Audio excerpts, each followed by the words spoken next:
Can I tell you what? Yeah, fuck it. Can I tell you what really hurt me the most last night? And I genuinely mean this. I said it to Connor last night after the watch along.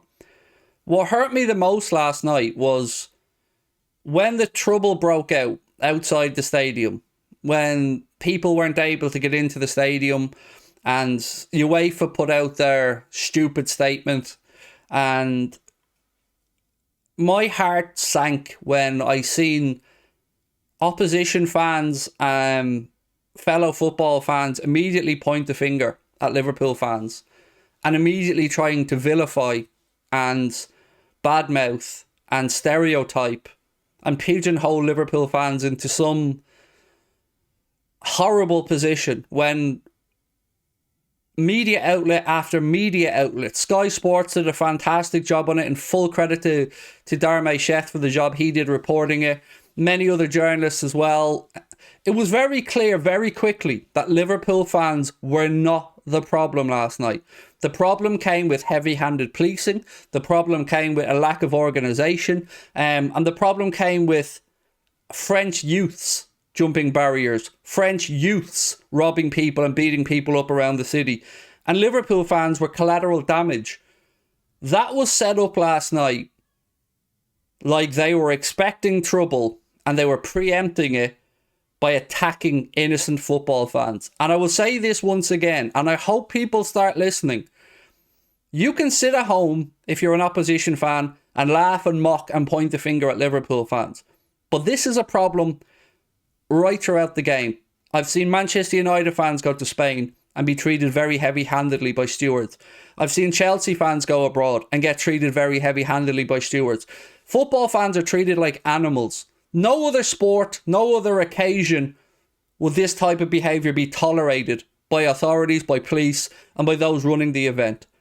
So again, I will say to those people that were quick to vilify Liverpool fans, I hope you were as quick to hold your hands up, because it was absolutely abundantly clear the problem was with the policing and the organisation last night, not with Liverpool fans, not with fans. For UEFA to say thousands of fans all showed up at once with no tickets, trying to force their way, or with fake tickets, trying to force their way in. How unlikely a scenario was that? Thousands of people all arriving at once, all with fake tickets. No, you've seen the images, you've seen the pictures yourself. Fans were holding up their tickets to show the police they were being tear gassed. Fans were being assaulted.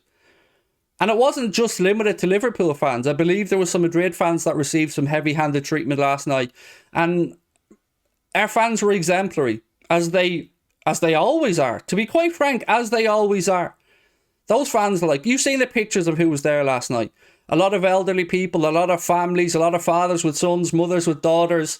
That wasn't ganged of drunk, yobbed up people out there to cause trouble. That was never anybody's intention. So I would again ask everybody to band together and realise that this is a football issue.